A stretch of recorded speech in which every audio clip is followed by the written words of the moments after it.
It's almost dawn, and I've gotten up early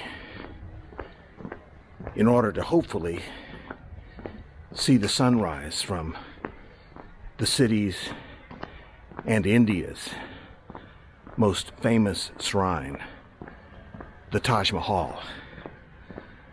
I arrived here yesterday from New Delhi by train, and I'm staying at the Siddhartha Hotel, a modest but pleasant place that I chose specifically because it's only about 2 minutes from the west gate of the Taj.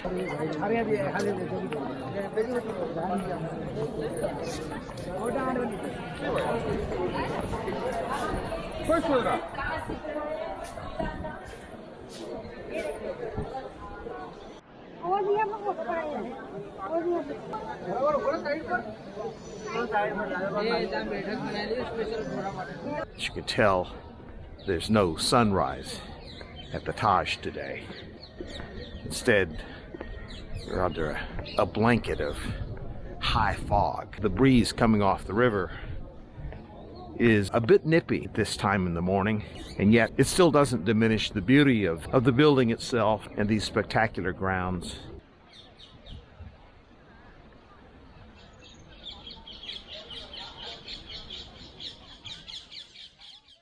Many of you may know the backstory of this famous landmark here on the banks of the Yamuna River, which is very romantic as well as ultimately tragic.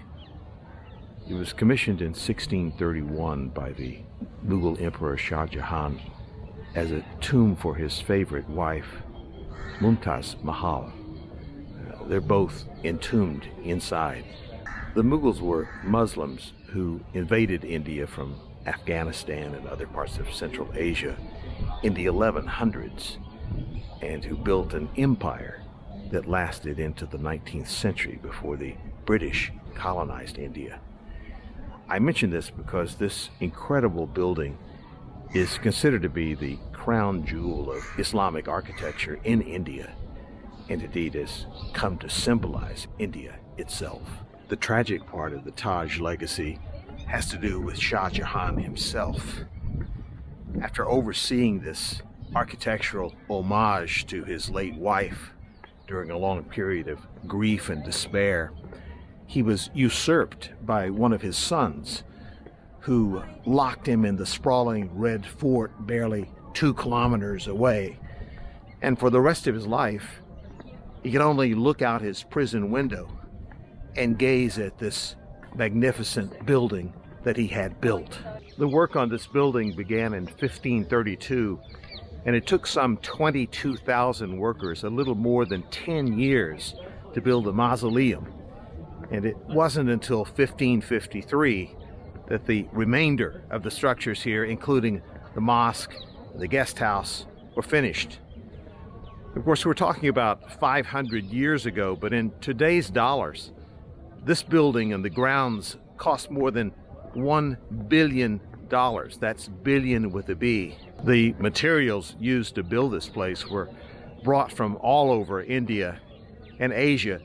The translucent white marble from Rajasthan, jasper from the Punjab, jade and crystal from China, turquoise from Tibet, and lapis lazuli from Afghanistan.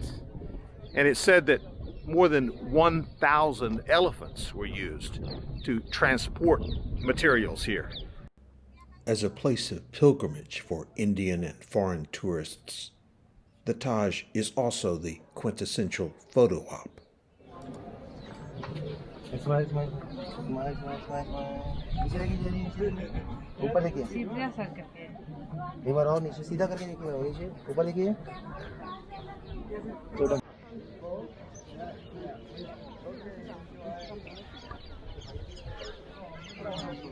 What is your name? Pramod Kumar.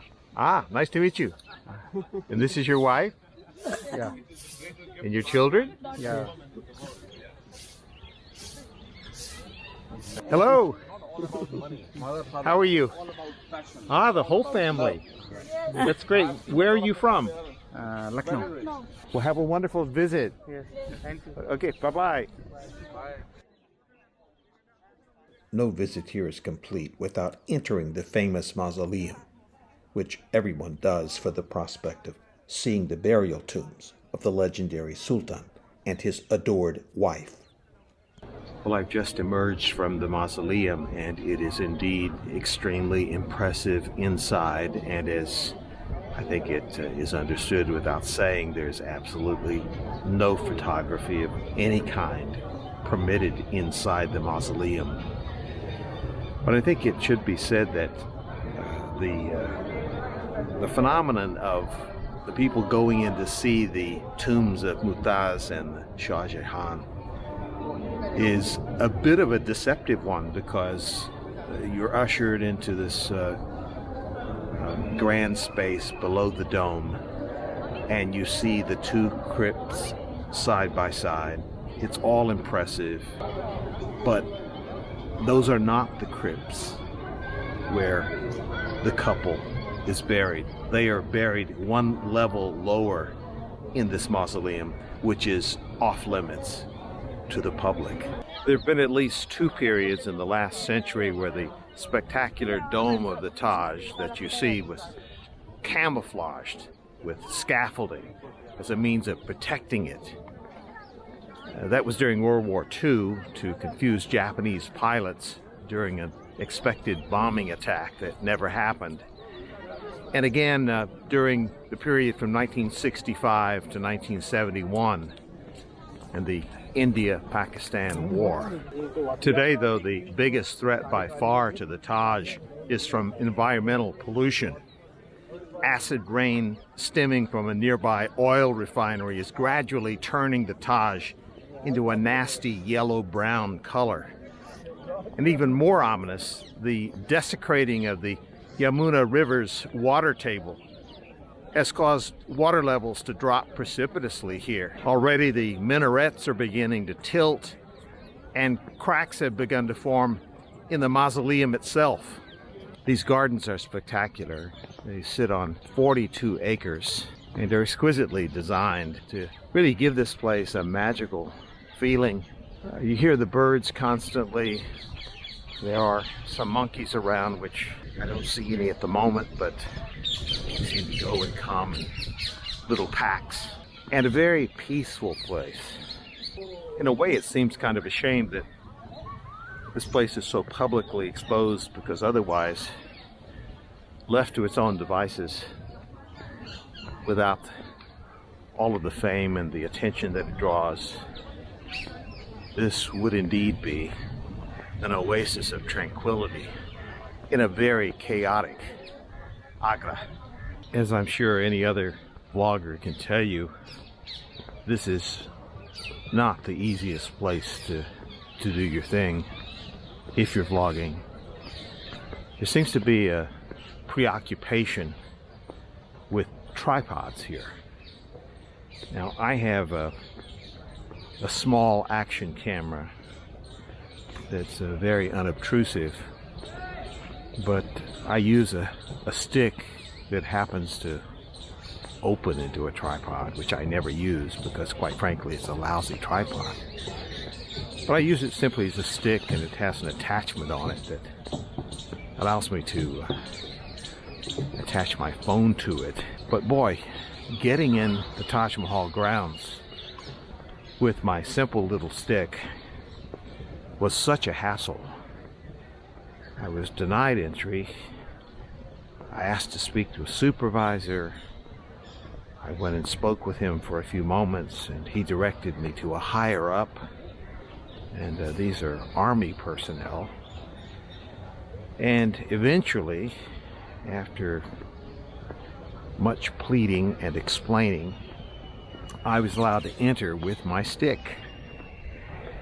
And since I've been here, I've been accosted 4 times by either docents, guards, twice by soldiers in uniform. Hello. Video is not allowed. Not allowed where? Not allowed. Not, Only photo. you see that lady there? She's taking video. No, only photo. No. You see it. You see it literally. It's not a photo.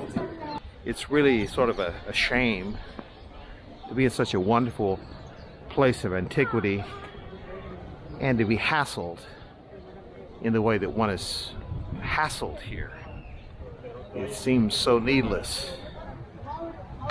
So I guess all I can say is if the Archaeological Society of India or whoever has jurisdiction over antiquity sites in the country listening, why not modify that? Of course, the Taj itself is the focus of attention here, but the grounds and the ancillary buildings are incredible in their own right. The mosque on one side of the property, the corner near the river, and the guest house, which was built just after the Taj Mausoleum was completed, and the colonnaded buildings around the opposite side of the Taj, and the two fine gates to either side, and the Grand Gate where you enter. They're all spectacular, well worth lingering and observing.